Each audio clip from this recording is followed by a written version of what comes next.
शांति। ओम शांति। आज 13 तारीख के मीठे बाबा के अव्यक्त महावाक्य है। 10/1/1990 का रिवाइज कोर्स है। अव्यक्त मुरली है आज की। मुरली का हेडिंग है होली हंस की विशेषताएं।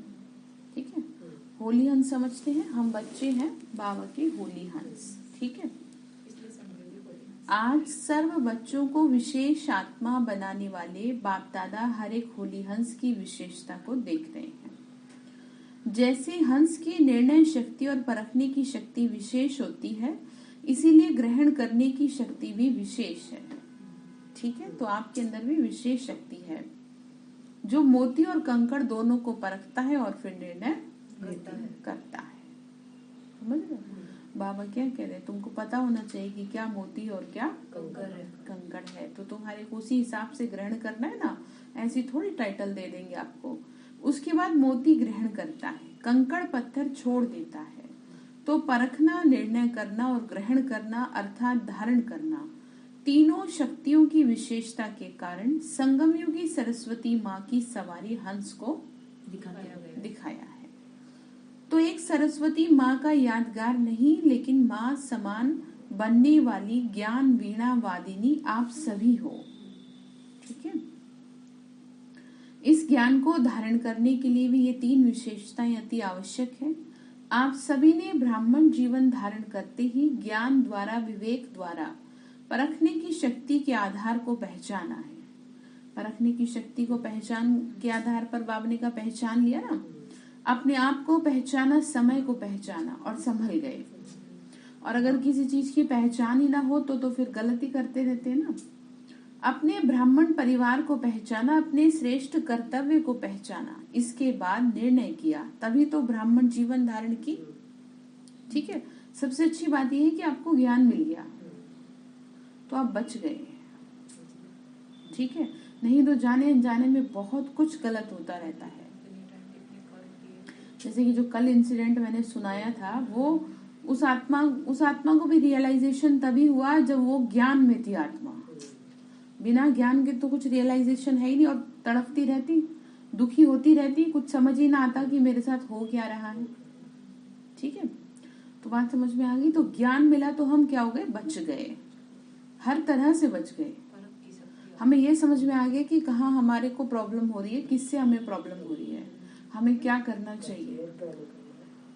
आप समझ रहे, मुझे रात को इस बारे में सोच सोच के नींद भी नहीं आई। बहुत देर बाद मैं हटाऊं दिमाग से, फिर से वही आ जाए बात। तो मुझे एक बात याद आई। मैंने कहा, बाबा ने कहा कि बच्चे, उस बच्ची को ज्ञान था तभी उसने जो कहा ना कि आप ही मुझे दिख रही हो, तो मैं जो है ना इस बात से हो गई कि कैसे बाबा, ऐसा भी समय आने आएगा क्या कि जिसने जिसका दिल दुखाया है वो इतनी दूर से उसे रियलाइज हो रहा है और वो आ रही है माफी मांगने। तो ऐसा समय भी आएगा। तो पहला केस तो यही आ गया। मतलब सामने हाँ, वही अब मेरे भी तो फेस टू फेस ही हुआ है। हाँ, यही तो बात की मतलब मैं उसे दिखाई दे रही हूँ।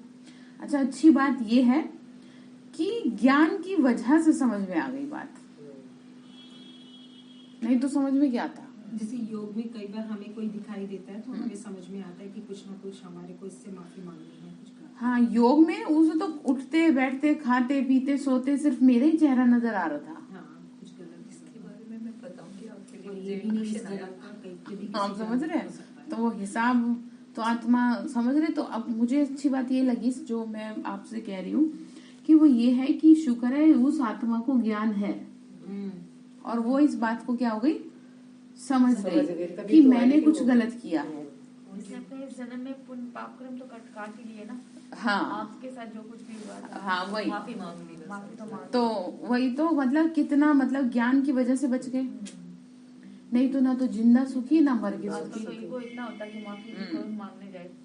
नहीं, वो वाली बात है, डर के आगे तो भूत भी नाचे। जब आपको डर लग रहा है, आपको खुद में अंदर आपके पाप आपको काट रहे हैं, उसने कहा मुझे मारते हैं लोग, कोई मारता नहीं उसे। और कौन मार रहा है, दिखता है मार रहे हैं वो विकर्म जो पाप किए ना वो मार रहे हैं, जो दिल दुखाया ना वो मार रहा है। ज्ञान में आने से तो पता चला। हाँ, यही सुंदर बात जो है ना निकल के जो आ रही है पॉइंट की, वो यही है। इसीलिए हर किसी तक ये ज्ञान पहुंचाना बहुत जरूरी है। चाहे कोई सुने ना सुने, पर आप तो पहुंचा दो कि कम से कम लोगों को रियलाइजेशन तो हो कि आज हमारे जीवन में दुख हो रहा है तो क्यों हो रहा है ये। ठीक है, तो बाबा ने कहा ब्राह्मण बन गए, यह वही कल पहले वाला बेहद का बाप है, परम आत्मा है। मैं भी वही कल पहले वाली श्रेष्ठ आत्मा हूँ, अधिकारी आत्मा हूँ। इस परखने के बाद निर्णय किया, बिना बाप को परखने के निर्णय नहीं कर सकते।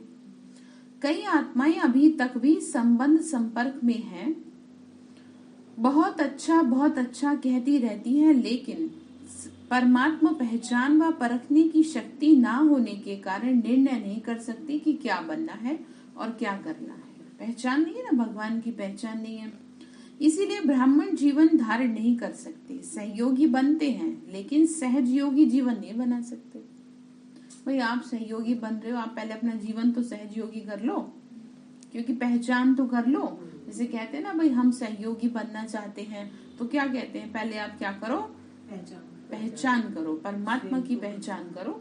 अब ये पहचान करो कि आप कहाँ खड़े हैं, भगवान के द्वारे खड़े, आपको पहले पूरा परिचय होना चाहिए, उसके बाद आप सहयोगी बनना। अब आपसे जुड़ी जो चीजें हैं वो पता नहीं कैसी हैं, कुछ पता थोड़ी है। शुद्धिकरण होना आपका पहले जरूरी है, और वो होता है ज्ञान और योग से। इसीलिए पहले बहुत होता था, अब तो फिर भी थोड़ा सा कर लेते हैं कि पहले 7 दिन का जब तक कोर्स नहीं हो जाता था, 2-3 दिन योग नहीं करवा देते थे अलग से, मुरली अलग से नहीं सुनवा देते थे, तब तक क्लास में नहीं बैठाते थे किसी को। जो नए होते थे उनको क्लास में जाने की अनुमति 1% भी नहीं थी, उनको अलग से ट्रीट किया जाता था। मुरली तो सुनने ही नहीं देते थे, उठा के भेज देते थे कोर्स के बाद भी। आप समझ रहे, तो पहले ज्यादा था ये, तो इसीलिए था कि पता नहीं आत्मा कैसी है। तो पहले जैसे कहते ना कि भाई पहले क्या करो, स्नान करो,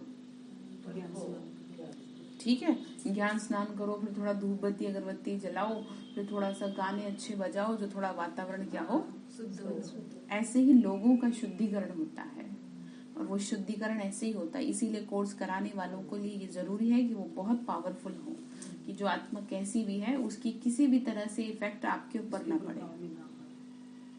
पता चले आप ही ऐसे हो गए, सर में दर्द हो गया आपके, आप दुखी से हो गए उसकी बात सुन के, हो रहा है ना सबके साथ कुछ ना कुछ तो है ही। तो अब आप ही अगर ऐसे हो गए तो आप क्या किसी को कुछ समझाओगे। तो ठीक है, तो सहयोगी बनने से पहले क्या जरूरी है, हाँ। तो बाबा ने कहा लेकिन सहज योगी जीवन नहीं बना सकते, क्योंकि दोनों शक्तियां नहीं है, इसीलिए होली हंस नहीं बन सकते। पवित्रता रूपी मोती और अपवित्रता रूपी कंकड़ दोनों को अलग नहीं समझते, तो पवित्रता को ग्रहण करने की शक्ति नहीं आ सकती। होली हंस की विशेषता है पहले शक्ति है परखना, अर्थात पहचानना। ठीक है, बाबा ने किसको पहचाने, हाँ, बाबा को पहचाने ना। तो आप होली हंस में ये दोनों शक्तियां हैं कि एक तो बाप को पहचाना, ठीक है, भगवान को पहचान लिए तभी तो बैठे ना आप, अपने आप को भी पहचाना, निर्णय भी ठीक किया, तभी तो ब्राह्मण बने और चल रहे हैं। शुक्रिया करो उसका कि जो आपको समझ में आ गई चीजें। नहीं एक से एक बुद्धिमान आता है, उनको लगता है हाँ ठीक है, बस ऐसे ठीक है कह के अंदर उतरती नहीं बातें। जैसे किसी को ऐसे सोचो, बीमार व्यक्ति को कोई आप बहुत पावरफुल, बहुत अच्छा हाई प्रोटीन वाला भोजन कराओगे तो क्या होगा उसका, हाँ ऐसे ही है। चाहे भले ही कोई कितना भी बुद्धिमान है इस समय, लेकिन अंदर से क्या है, वो कमजोर है। इसीलिए ये जो ज्ञान है ना, इतनी ताकत है इसमें, ये पचेगा नहीं, जब हम अंदर ही नहीं जाएगा, सुनेगा ही शुरू में आए थे तो बस सिर्फ इतना ठीक है, बाबा का प्यार खींच रहा है, तो हमारे को भी कहा बुद्धि में समझ, हाँ वही, जब पवित्र बनती गई तब समझ आया। नए को तो वैसे भी समझना है कुछ, तो इसीलिए फिर ऐसे कह देते हैं, मतलब उनको लगता है ऐसे पता नहीं कितनी भारी चीज है ये, इसे तो बहुत मुश्किल उठाना, मुश्किल लगता है, जबकि ऐसा कुछ है नहीं। क्या मुश्किल है, आपको कोई मुश्किल लगा, नहीं लगा मुझे, बताओ कोई मुश्किल लगा सिवाय 2 चीजों के, और उसमें भी आपकी भलाई के लिए कराया। बाहर की शुद्धता पवित्रता आपको सिखाई हो, बचाया है अशुद्धता से, है? तो वही है, क्या मुश्किल है। मुझे तो ऐसा कुछ लगता नहीं कि बाबा ने कोई हमें बहुत कठिनाई दे दी, बाहर का भोजन मना किया, है ना, साफ सुथरे हाथों से खाने को कहा, इसमें क्या बुरा है? तो वैसे भी घर में नहीं पवित्रता ही तो आ रही है घर में। भगवान को भोग लगाने को कहा है, घर में शुद्धता पवित्रता अपनाने को कहा, इसमें क्या बुरा है बताओ? आपस में आपको साफ सुथरे भगवान को बैठ के याद करो, इसमें क्या बुरा है?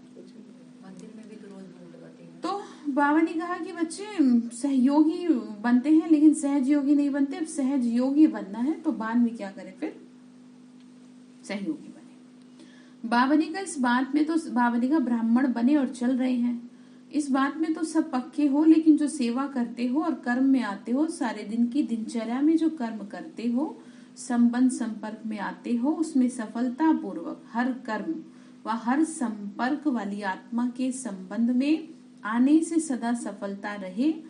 हर प्रकार की सेवा, अंदर जा रही है बातें, हर प्रकार की सेवा मनसा वाचा कर्मणा तीनों में सदा सफलता अनुभव हो, उसका भी आधार है परखने की शक्ति और निर्णय करने की शक्ति।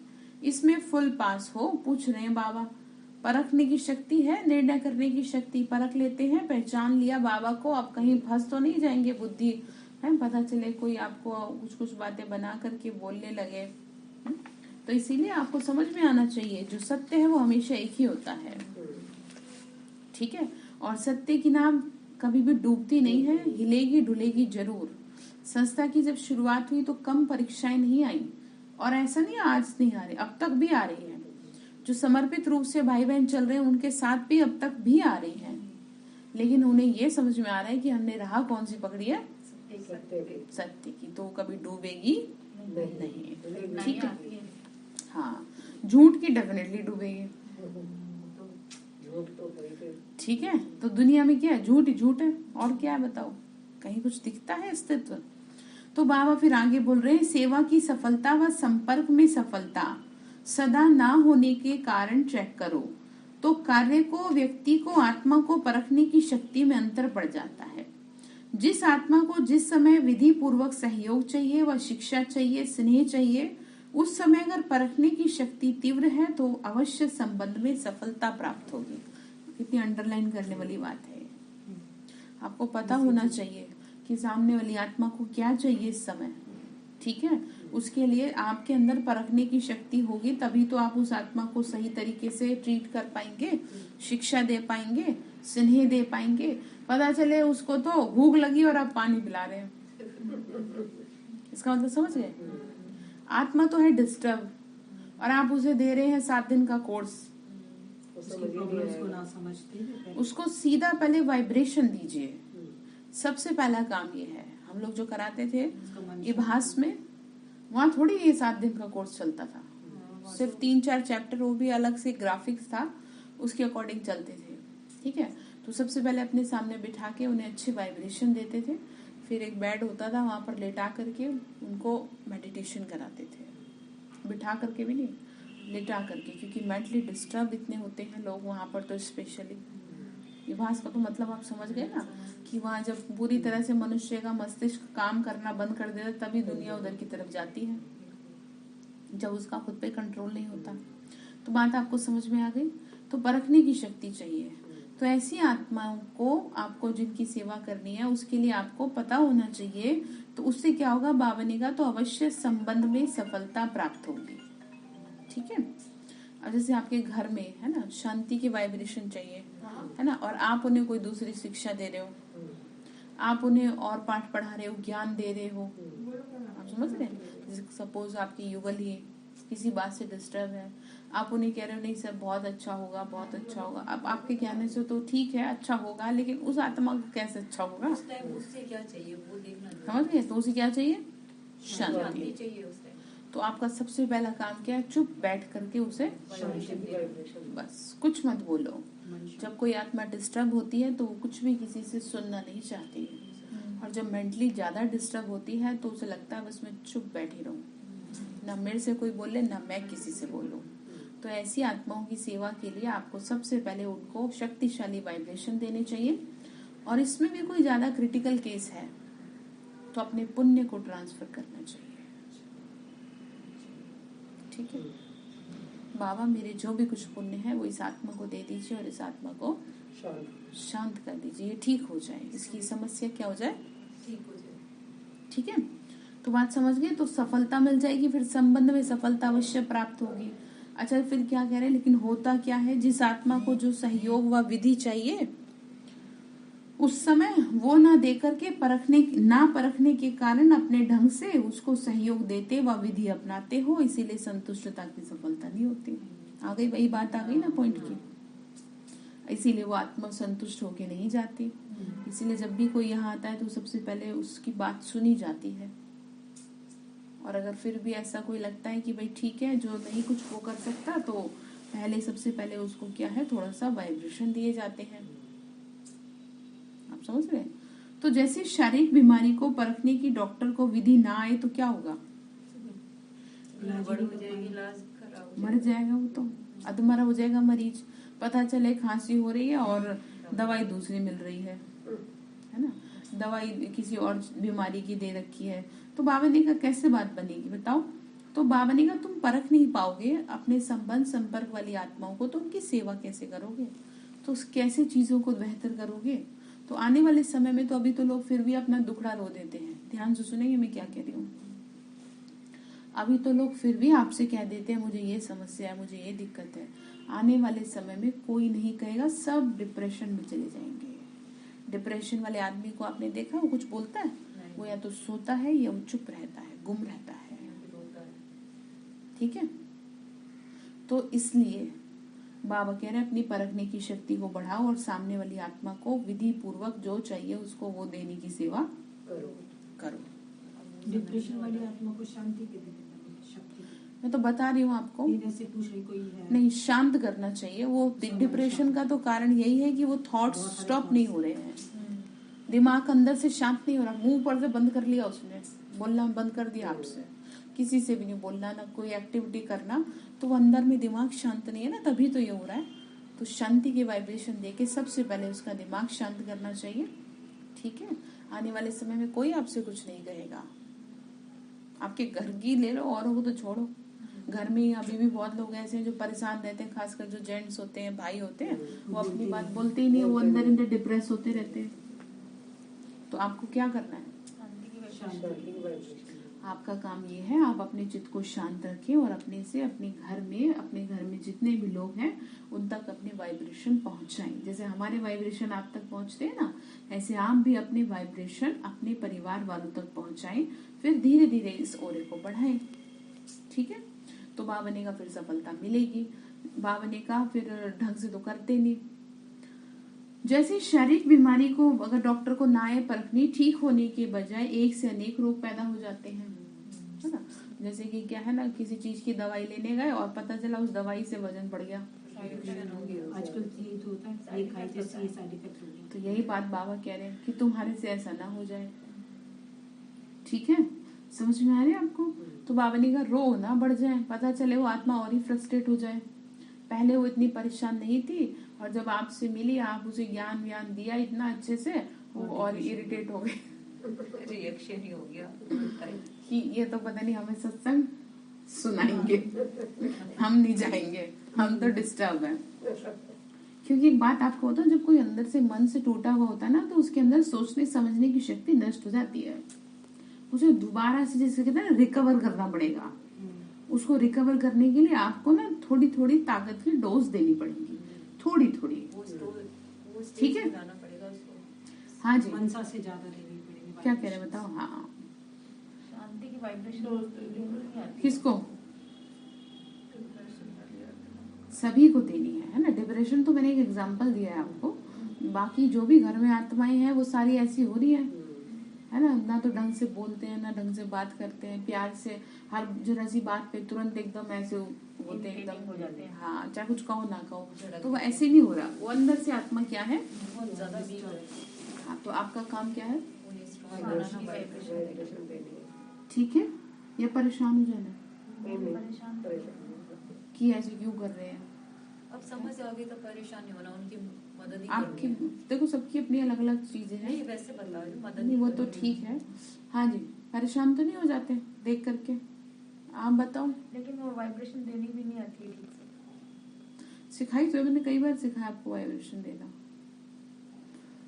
चलो मैं योग जो एक बार वाइब्रेशन इसकी योग करवाइए। थर्सडे को फिर कराते हैं।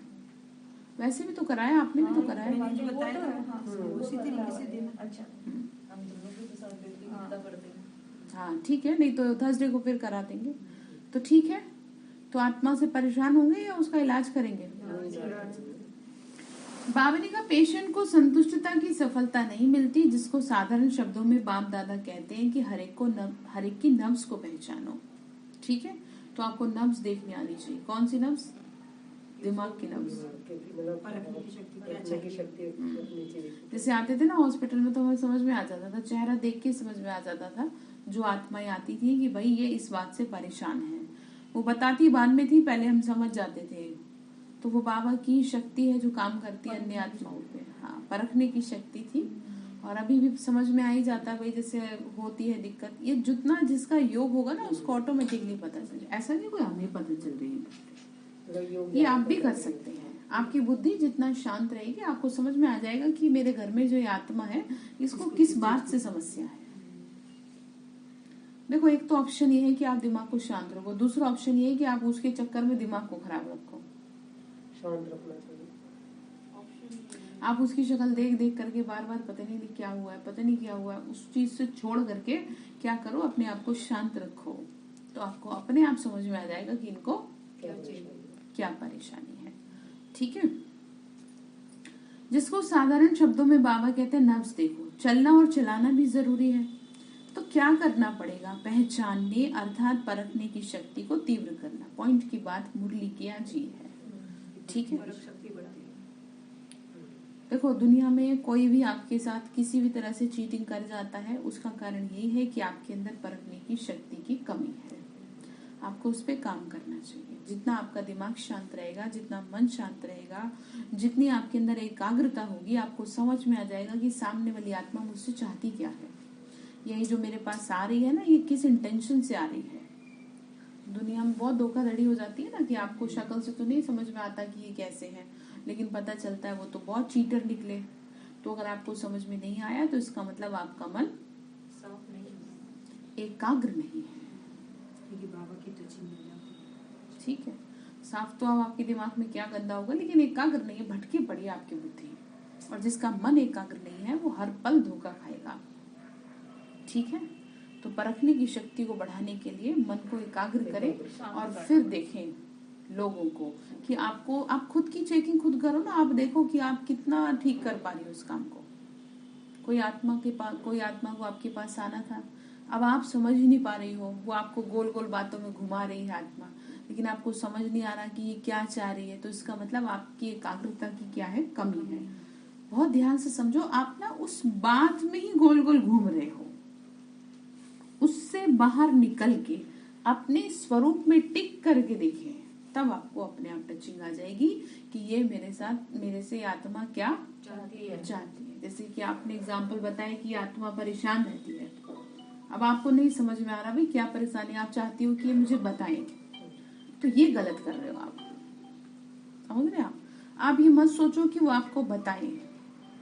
आप अपने मन को शांत रखो, वो अपने आप आपको टचिंग आ जाएगी। क्योंकि आपके परेशान रहने से वो जरूरी है वो आपको बताएं, वो तो और नहीं बताएंगे फिर, क्योंकि उनको पता है कि आप परेशान हो जाओगे। तो बात आपको समझ में आ गई। तो एकाग्रता की शक्ति को बढ़ाएं, अपनी आत्मिक स्थिति में स्थित रहें, तो अपने आप आपको समझ में आएगा कि सामने वाली आत्मा को मुझसे क्या चाहिए? क्या ये मेरे साथ धोखा करने आ रही है। समझ रहे आप? जैसे रिश्तेदारी नातेदारी में भी बहुत होती है ये सब। तो बाबा ने यही कहा, तो बावनी का इसमें अंतर पड़ जाता है, जिसको आप साधारण भाषा में कहते हो हैंडलिंग का फर्क है। कहते हो ना इनकी हैंडलिंग पुरानी है, इनकी नई है। ये अंतर क्यों पड़ा? क्योंकि हर समय हर आत्मा और हर कार्य को परखने की शक्ति चाहिए। टोटल परखने की शक्ति आ गई, लेकिन विस्तार से बेहद के परखने की शक्ति की आवश्यकता है।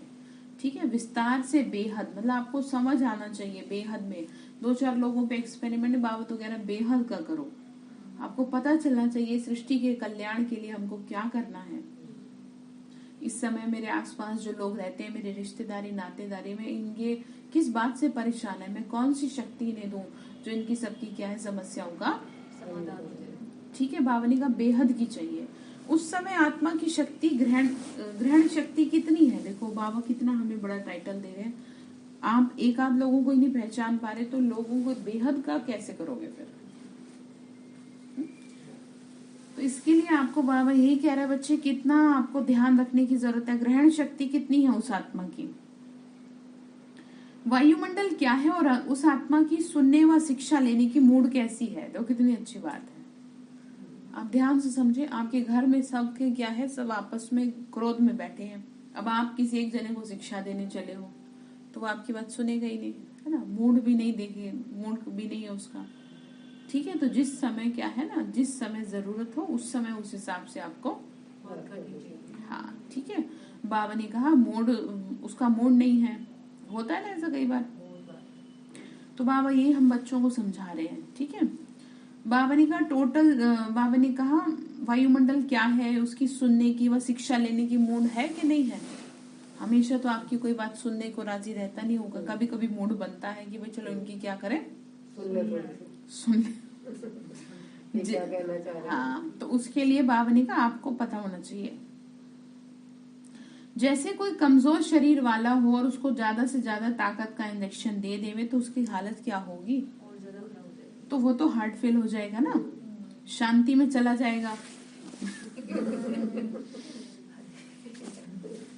तो ऐसे अगर संबंध, तो बाबा ने कहा शांति में चला जाएगा। तो ऐसे अगर संबंध में आने वाली आत्मा कमजोर है और आत्मा में हिम्मत नहीं है, लेकिन आप उसको शिक्षा का डोज देते हो, रोज उसे नई नई शिक्षाएं दे रहे हो, है, उसका मूड, उसका वायुमंडल परख न सके तो रिजल्ट क्या होगी बताओ। आपको अंदर जा रही बात।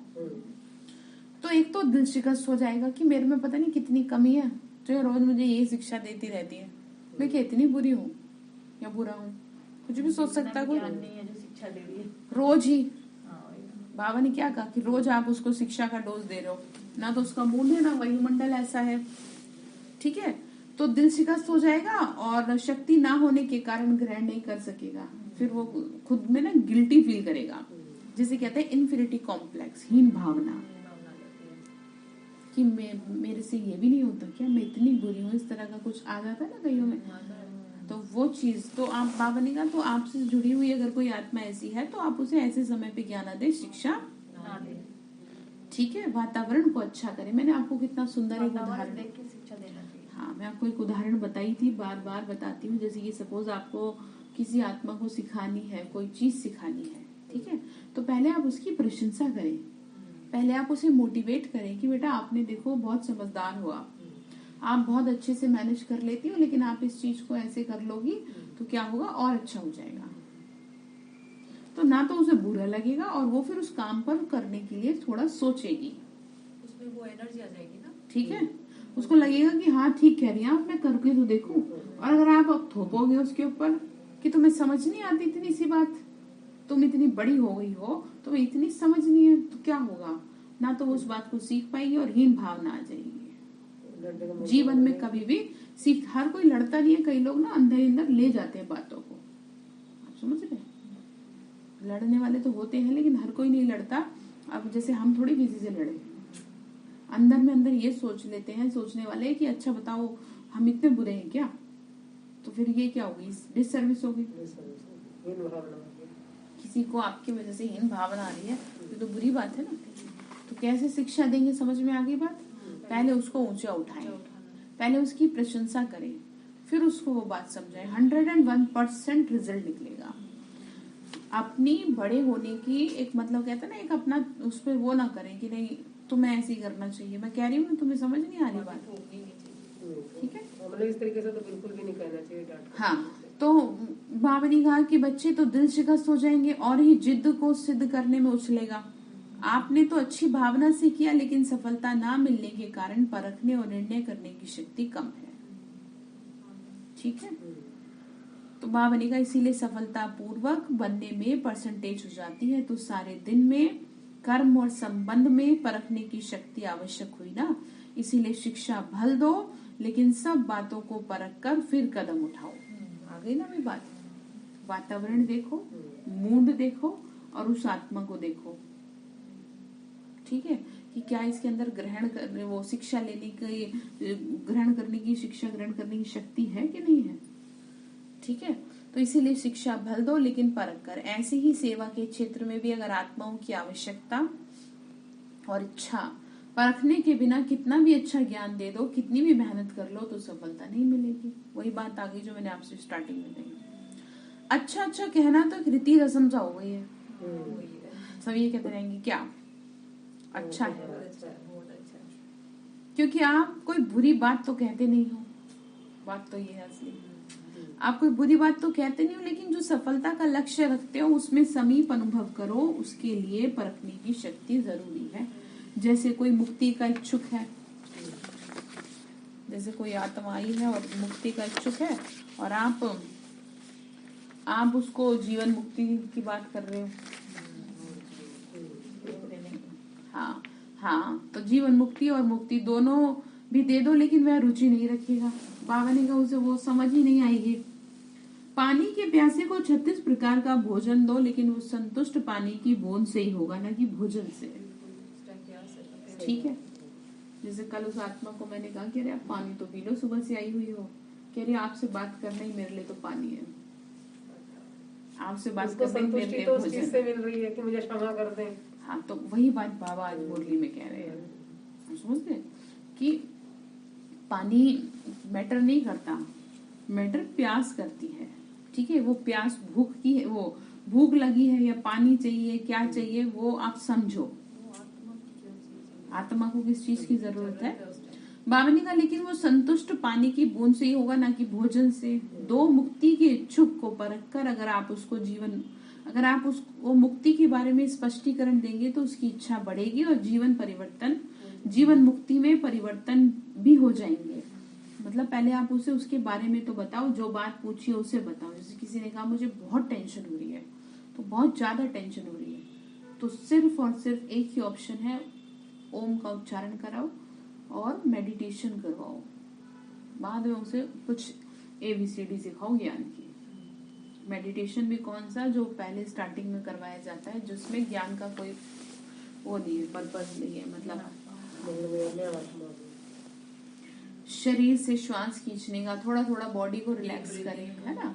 ओम का उच्चारण करें और उसके बाद धीरे धीरे महसूस करें कि मैं आत्मा मस्तक के बीच में बैठी हूँ ना, मैं एक लाइट बैठी हूँ यहाँ, और ऊपर से मेरे ऊपर वाइब्रेशन आ रही है और मैं बहुत शांत हो रही हूँ। ठीक है, समझ में आ रही बात। तो क्या करेंगे फिर? सीधा ज्ञान नहीं देते, पहले नॉर्मल जो थोड़ा सा रिलैक्स तो करो। बॉडी भी डिस्टर्ब है, मन भी डिस्टर्ब है, तो सबसे पहले मन को शांत करने के लिए करना जरूरी है ना। फिर धीरे धीरे शरीर में बेचैनी समाप्त होगी, क्योंकि जब मन बेचैन होता है तो शरीर अपने आप फिर बेचैन होने लगेगा, बीपी बढ़ जाता है। वो उस जोन में नहीं होते जो हम बात बोले उसके अंदर जाती है। तो इसलिए क्या करेंगे, सबसे पहले उसको वो अपने हिसाब से आए, उस हिसाब से उसको वाइब्रेशन देना और सिखाना उसको वही चीज।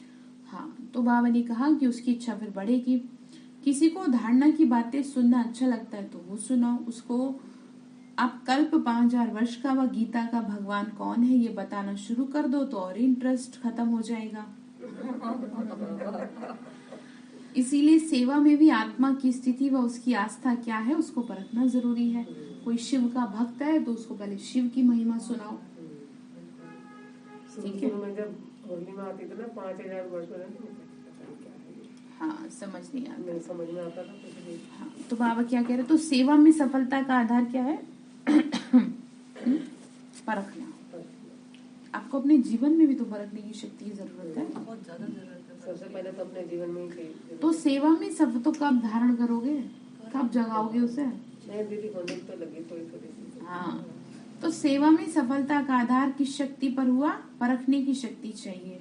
चाहे ज्ञानी आत्माओं की सेवा हो, चाहे सेवा साथियों की सेवा हो, दोनों में सफलता का आधार है एक ही। हाँ, तो होली हंस की विशेषता क्या है? सबसे पहले परखने की शक्ति को बढ़ाओ। ठीक है, तो मैंने बता दिया आपको कैसे बढ़ानी है, क्या करना है आपको, क्या नहीं करना। परखने की शक्ति यथार्थ है, श्रेष्ठ है, तो निर्णय भी यथार्थ होगा। फिर आप निर्णय पर भी सही पहुंचोगे। अब आपको पता ही नहीं चल रहा है सामने वाली आत्मा के बारे में, तो निर्णय भी गलत होगा। सारी चीजें ठीक है। गड़बड़ हो जाएगी। और आप जिसको भी जो देना चाहते हो उसमें ग्रहण करने की शक्ति स्वतः ही फिर होगी, अगर आप सही ट्रैक पे करेंगे काम। और फिर क्या बन जाएंगे? नंबर 1 सफलता मुहूर्त। तो परखने की शक्ति को बढ़ाएंगे। तो कैसे बढ़ेगी परखने की शक्ति? बता दिया। एकाग्र चित्त रहेंगे जितना, उतना ही ज्यादा आप समझ पाएंगे कि सामने वाली आत्मा आपसे किस चीज की प्यासी है। ठीक है। मन को जितना शांत रखेंगे उतना आपके सामने खुली किताब की तरह लोगों के जीवन आ जाएंगे। ठीक है। फ्यूचर में भी वो आपसे क्या चाहती हैं और उस समय जिस समय आई है वो भी क्या चाहती हैं। सेवा करनी है तो उनको किस तरीके से समझाना है, सब कुछ अपने आप समझ में।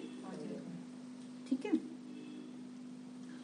अच्छा, तो सारे दिन में चेक करो, सारे दिन की दिनचर्या में परखने की शक्ति कहाँ तक हुई है और क्या करेक्शन और एडिशन करने की जरूरत है। कहाँ मैं गलती करती हूँ, कहाँ मुझे ऐड करना है, खुद में चेंज करना है।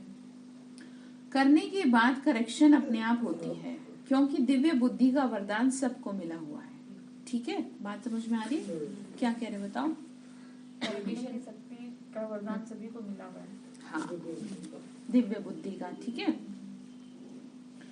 बावनी का चाहे समस्या के वश हो, वह परिस्थिति के वश हो, वह कोई आत्माओं के संग के वश हो, वह माया द्वारा मनमत के वश हो, उस समय परवश हो जाते हैं। लेकिन समय, परिस्थिति, संग का प्रभाव, मनमत का प्रभाव जब हल्का होता है तो दिव्य बुद्धि अपना काम करना शुरू करती है। देखो ये अंडरलाइन करने वाली बात है कि आपको कब नहीं समझ में आएंगी बातें, जब आप इनमें से किसी के भी बस हो जाएंगे तो। ठीक है। इन बातों को लिख लो, कहीं दिमाग में लिख लो, डायरी पेन नहीं लेके बैठे तो, कि हम कब नहीं परख पाएंगे, जब हम इनमें से किसी के भी बस हो जाएंगे। वशीभूत होंगे। ठीक है। तो हम नहीं परख पाएंगे और दिव्य बुद्धि भी काम नहीं करेगी, जो कि बाबा ने मुझे जन्मते ही दी हुई है। तो दिव्य बुद्धि मेरी काम तब करेगी जब मैं इन सब के प्रभाव से मुक्त होंगे। हाँ, जिसको आप लोग कहते हो ना जोश में होश आ गए, जिसको आप लोग कहते हो जोश से होश में आ गए, फिर महसूसता होती है कि यह करेक्शन व एडिशन होनी चाहिए थी, वह करनी है। पता चलता है कि शायद मैं ये बात ना बोलती, सेवा में भी फिर बाद में लगता है कि ये वाली बात बोल देनी चाहिए थी, या आपके जीवन से कोई जुड़ी हुई, या ये करना चाहिए था। लेकिन रजिस्टर व कर्मों के हिसाब किताब में दाग नहीं। बाबा ने कहा लेकिन बिंदी तो पड़ गई, बिल्कुल साफ तो नहीं रहा, इसीलिए कहा जाता है कर्मों की लीला बड़ी गहरी है। इसका क्या मतलब है? बिंदी तो लग गई। कहने का मतलब ये है, आपने वैसे तो आपने कुछ नहीं किया, देखो दोबारा से पढ़ देती हूँ। बाबा ने कहा कि जब करेक्शन करनी थी, किसी चीज को ठीक करना था, तब तो आप उसे कर नहीं पाए। बाद में आपको वो बात याद आ रही है, वहां तो गलती कर दी आपने, तो क्या लग गई? गलती की आपको जो बाद में रियलाइज हुआ वो तो हुआ सो हुआ, वो तो आपकी दिव्य बुद्धि जागृत हो गई, क्योंकि आप लोगों के वशीभूत अब नहीं हो, आपकी अपनी बुद्धि है। इसीलिए आपको ये समझ में आ गया कि मुझे ये काम नहीं करना चाहिए था। तो आप कर तो आए ना, तो जो आपने कर दिया मतलब वो बात वो तो दाग लग लग गया गई ना कि हाँ दाग तो लग ही गया कि कि हमने आपने किया है। गलती की है। ठीक है ना। इसको और इन अदर वर्ड्स में कि जैसे आपको कोई बात कहीं नहीं बोलनी थी, आपने बोल दी और बाद में सॉरी बोल दिया, वही बात तो बात मुंह से तो मुंह निकल से ही निकल गई। ही गई। और सबके सामने बोल दिया। सामने तो सामने बोला चाहे कैसे बोला, वो आपके मुंह से बात निकली कैसे, वो जो निकली समझो दाग लग गया, बिंदी पड़ गई। ठीक है। सोच समझ तो बाबा ने कहा लेकिन रजिस्टर व कर्मों के हिसाब की किताब में दाग नहीं, मतलब दाग तो नहीं लेकिन एक डॉट तो लगी गया। डॉट तो डॉट ही है। सही बात। ठीक है ना, बिंदी तो लग गई ना, जैसे बिल्कुल साफ तो नहीं रहा। जैसे कल आप बता रहे थे कि सफेद साड़ी पे काला बिंदु लगा। हल्का सा यहाँ कुछ देखो, फोन काले रंग का है तो दिख रहा है लगी। सही बात है बिल्कुल। समझ गए। तो ऐसी बिंदी भी ना लग जाए।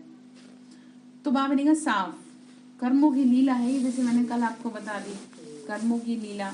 ठीक है ना। लोग कहते हैं भगवान तेरी लीला, नहीं कर्मों की ही लीला है सब। भगवान की तो क्या लीला, पहले तो कर्मों की लीला है। ठीक है। तो टीचर्स तो कर्मों की लीला को अच्छी रीति जान गई हैं, जान गए बाबा अच्छे से। 5-6 दिन से तो ऐसे जनवारा बाबा के अंदर ही गहराई से उतर। टीचर सारा दिन क्या गीत गाती हैं? वाह मेरा श्रेष्ठ कर्मों की लीला। आज बाबा की वाह ना करे, कर्मों की करे, क्योंकि अच्छे कर्म की वजह से बाबा के बने। क्या कर्मों की गहन गति की लीला नहीं, श्रेष्ठ कर्मों की लीला, जो उसने अच्छी बुद्धि दी कि हम श्रेष्ठ कर्म कर रहे हैं। दुनिया वाले तो हर कर्म में, हर कदम में कर्मों को ही कूटते रहते हैं। हाय मेरे साथ ये हो गया, हाय मेरे साथ वो हो गया, हाय हाय करते रहेंगे, हाय मेरे कर्म। आप कहेंगे वाह मेरे श्रेष्ठ कर्म। ठीक है, तो आज से हाय हाय तो नहीं करेंगे। अब इसमें और आगे बढ़ो कि सदा वह श्रेष्ठ कर्म। ठीक है, साधारण कर्म नहीं, दुनिया में जो लोग कर्म कर रहे हैं वो नहीं, श्रेष्ठ कर्म, मेरे हर कर्म कल्याण की भावना से। ठीक है, श्रेष्ठ कल्याण की भावना, विश्व कल, जैसे हम लोग क्या किसी एक के लिए तो सोचते नहीं। ठीक है, तो हमारे जो है हर संकल्प क्या है? श्रेष्ठ कल्याण की भावना है ना।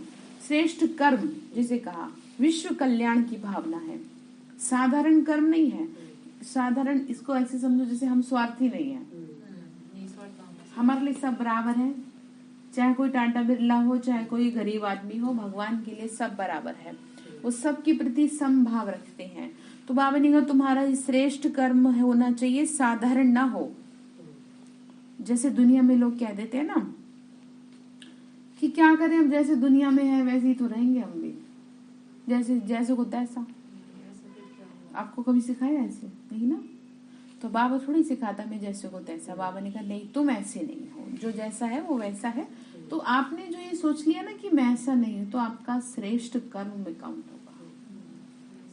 और अगर आप दुनिया वालों की तरह अपनी बुद्धि को रखोगे, अपनी मेंटलिटी को रखोगे, तो आप साधारण कर्म और पाप कर्म में काउंट किए जाओगे। दुनिया में तो लोग एक दूसरे से बदले की भावना ही रखते हैं, और क्या रखते हैं, उल्टा कोई शिक्षा भी नहीं देता अच्छी। माँ भी कह देगी तुझे मारा था, जो तू भी मारिया था, तुझे क्यों चुप रहा, तो हो गई ना गड़बड़। चाहे जाने अनजाने हुई, चाहे समझ नहीं थी, कुछ भी नहीं था, पर कहा तो सही। तुम्हारे बच्चे छोटे थे, तो मार के अपने बच्चों को ही घर लिया था। समझ रहे हैं, उदाहरण दे रहे हैं। तो ये समझने की बात है कि कोई भी हो सकता है। सही बात। चलो बच्चों को छोड़ो, बड़ा ही हो सकता है। आप घर में अकेले हो, आपके ऊपर किसी ने 2-4 उल्टी सीधी बातें कह दी, तो आप ही घर वाले आपको कह देंगे अरे तुम तो कुछ बोल लेती, कह देंगे ना, तुम्हारे मुंह में जुबान नहीं थी, ऐसे कह देंगे ना। लेकिन बाबा ने क्या सिखाया, तुम चुप रहो। कभी हमने कहा आपको कि आप उल्टा जवाब दो किसी को? बाबा तो ऐसी सी बात कह देता है, जो तुम्हारी ग्लानि कर रहा है उसे भी तुम गले में माला डाल दो, बताओ अब मुंह बंद हो जाएगा कि नहीं होगा? ठीक है, तो साधारण कर्म नहीं, श्रेष्ठ कर्म। तो अभी यह विशेष अटेंशन देना है कि साधारणता को विशेषता में चेंज करो। इस पर कभी भी सुनाएंगे कि बाप दादा हर एक की रोज की दिनचर्या में क्या देखते हैं, कितनी साधारणता और कितनी विशेषता है, ये रिजल्ट देखते रहते हैं। समझ में आ रही बात क्या कह रहे बाबा? हाँ, तो अब आप क्या साधारण रहोगे, विशेष आत्मा बन के रहोगे? ठीक है, और जैसे ना सोचना है ना जैसे करना है। दुनिया एक जना गड्ढे में गिरेगा तो क्या सारे गिरेंगे? ठीक है, तो आपको अपने जीवन का ध्यान रखना है कि चाहे कोई कुछ भी करे, मुझे तो अपना रजिस्टर बस। तो बाप दादा के पास देखने के साधन इतने हैं जो एक ही समय में देश विदेश के सभी बच्चों को देख लेंगे। अलग अलग देखने की जरूरत नहीं है, 5 मिनट में सबको पता लग जाएगा। बच्चों के वाह वाह के गीत भी गाते हैं, साथ साथ सामान बनाने में भी बाबा का सामान बनाने की एम से भी चेक करते हैं। सुनाया था ना कि बाप के स्नेह व बाप की पहचान, इसमें तो सब पास हो, और कभी कभी तो कमाल के काम भी करते हो। अच्छी कमाल है ना कि धमाल वाली कमाल, कोई कोई धमाल की भी धमाल कर रहे हैं, होती धमाल है लेकिन कहते हैं ये तो हमारी कमाल है। इसीलिए बाप दादा कहते हैं परखने की शक्ति को बढ़ाओ, अपने कर्मों को भी परख सकेंगे और दूसरों को भी फिर परख करके दूसरों को भी यथार्थ परख सकेंगे। मतलब आपको समझ में आएगा सामने वाली आत्मा का क्या चल रहा है। हाँ, उल्टे को सुलटा नहीं कहेंगे, यह परखने की शक्ति की कमी है। ठीक है, बात वही आ गई जो अभी करी थी आपसे। तो यह परखने की शक्ति की कमी है। और सदा एक बात याद रखो, सबके लिए कह रहे हैं, कोई भावनिका सबके लिए कह रहे हैं, कभी भी कोई ऐसा व्यर्थ व साधारण कर्म करते हो तो अपने आप को पहचान नहीं सकते हो, कि अपने आप नहीं समझ में आता कि क्या राइट है क्या रॉन्ग है। जब ऐसी परिस्थिति आती है तो वशीभूत हो जाते हो। घर में कोई बात आई, आपको समझ नहीं आ रहा कि अब मुझे क्या करना चाहिए, आप क्या हो गए उस परिस्थिति के, ठीक है, डिस्टर्ब हो गए, हलचल सी मच गई। जैसे यही फोन बज जाए अचानक किसी का, तो डिस्टर्ब सी हो जाता है, हलचल सा हो जाता, पता नहीं किसका फोन है। चलो एक एग्जाम्पल है। लेकिन ऐसे घर में अचानक कोई बात हो जाए तो आप ये नहीं कि ये हुई कैसे, आप इसे देखो कि इसका समाधान क्या है। आप समझ गए? समाधान पे काम करो, समस्या पे नहीं कि वो कहाँ से उत्पन्न हुई। तो जो हुई सो हुई, क्या करोगे, अब तो आ गई वो। तो बुद्धिमान व्यक्ति की क्या निशानी है? हाँ, ठीक है, उसके वशीभूत नहीं हो जाएगा। हाय हाय करना और उसी में गोल गोल घूमते रहना, तो ये है उसके वशीभूत हो जाना। एक एक जने से पूछना, भाई तुमने ऐसा किया, उसने ऐसा किया, अरे जिसने जो किया वो सो किया, अब बात को खत्म करो। अब कुछ ऐसा सोचो कि जिससे घर में शांति का वातावरण। तो आप समझ गए? तो अगर आप ऐसा सोचते हैं तो इसका मतलब आप परिस्थिति के वशीभूत नहीं है। अच्छा, ये सोचते हैं तो आप नहीं, समझ वैसे गए? करते हैं तो वशीभूत हो ठीक जाते है, हैं। समझ में आ रही बात? तो किसके वशीभूत नहीं होना आपको? परिस्थिति में तो सवाल उठाएंगे कि क्यों हुआ ऐसा। समाधान निकालेंगे। हाँ, हाय हाय नहीं, एक होता ना जैसे जोर जोर से बोलना, अरे तुमने किया, उसने किया, अरे जिसने किया, स्टॉप। घर वालों को सबको क्या रखना संगीता बहन? शांत रखना है कि जो हुआ सो हुआ, देखते हैं बाकी आगे क्या होता है। आप समझ रहे? तो उस समय ऐसी परिस्थिति में सिद्धि प्राप्त करने की श्रेष्ठ विधि क्या है? क्योंकि उस समय अपनी बुद्धि तो वशीभूत है, आपने वशीभूत कर लिया किसके? परिस्थिति के, औरों के। तो राइट को भी, बाबा का राइट को भी फिर क्या समझते हो? रॉन्ग। और रॉन्ग को रॉन्ग नहीं समझते। कितनी खराब बात, बुद्धि खराब हो जाती है ना, ऐसे हाई हाई सी करने लगते हैं। तो राइट बाबा का राइट समझते हो, फिर जिद करेंगे या सिद्ध करेंगे, ये निशानी है वशीभूत की। इसको ऐसे समझो जैसे कि आपको पता है कि कोई बात हो गई, आप एक ही के पीछे पड़ जाओ कि तू नहीं किया ऐसा, ये है जिद। और इसी को आप सिद्ध करने की कोशिश में हो, गलत आप भी हो। ठीक है, तो ध्यान रखें। आप पीछे क्यों पड़ गए किसी बात के? क्यों पीछे पड़ रहे हो? जो बात होनी थी वो तो हो गई। तो जिद करेंगे सिद्ध करेंगे, इसका मतलब आप उसके वशीभूत हो, आपके सर पे बस वही चल रही है बात। तो उससे आपको स्वयं को बचाना है, तभी होली हंस कहलाओगे, तभी बाबा का प्यार मिलेगा।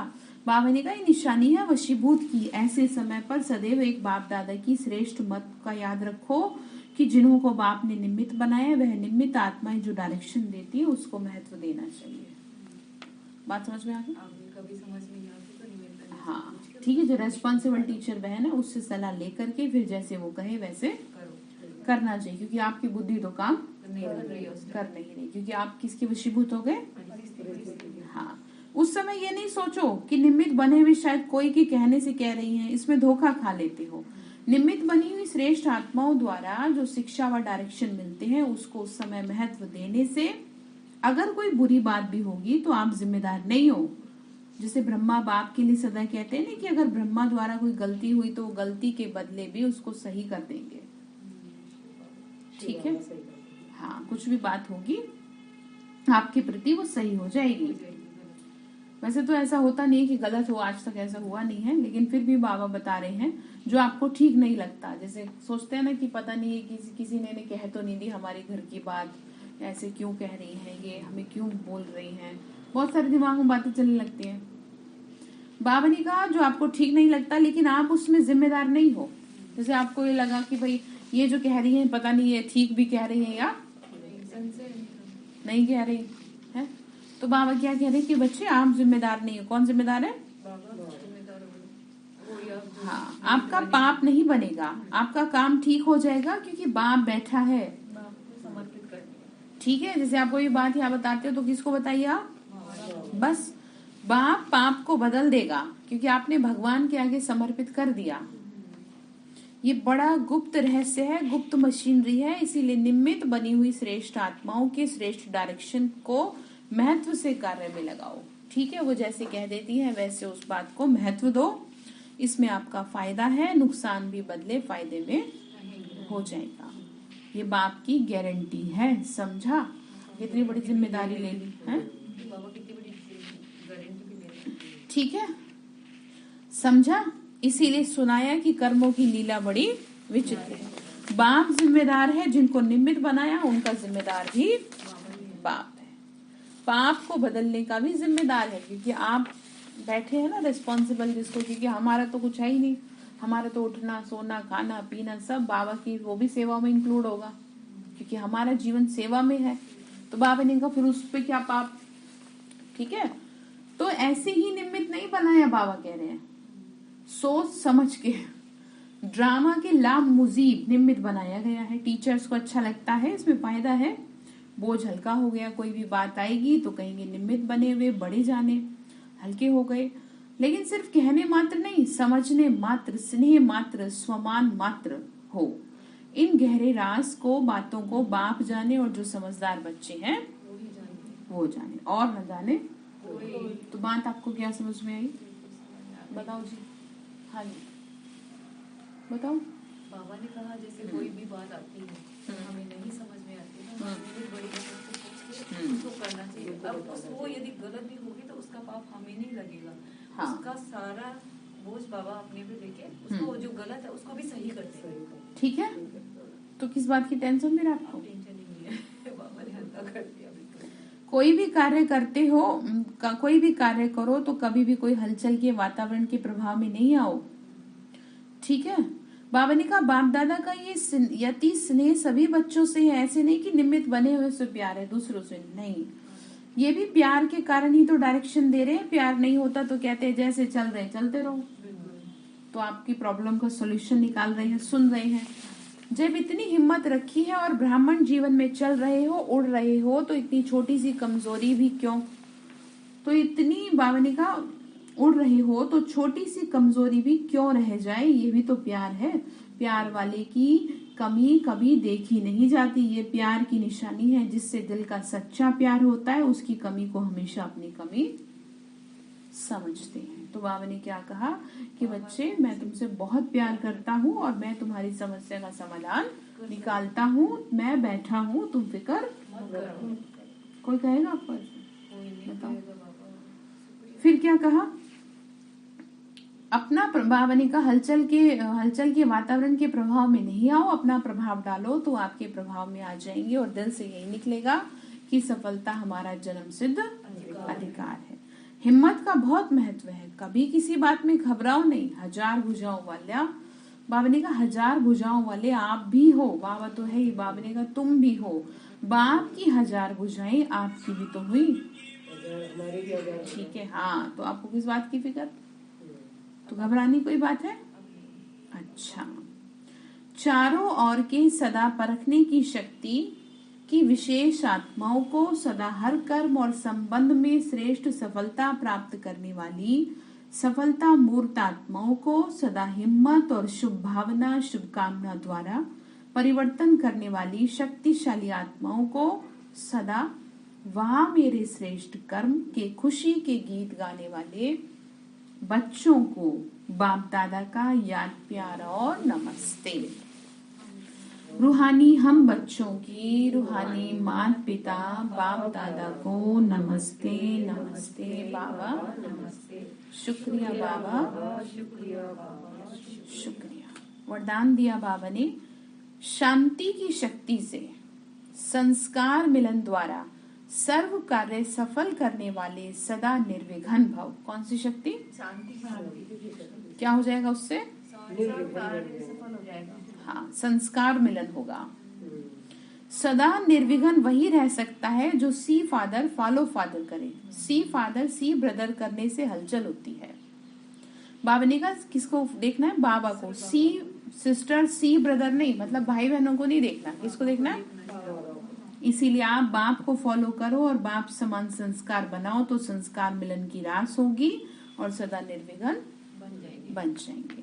शांति की शक्ति से शांति की शक्ति से अथवा शांत रहने से, ध्यान से सुनना, ये बात मैंने बता दिया आपको पहले, कितना भी बड़ा विघ्न हो सहज समाप्त हो जाएगा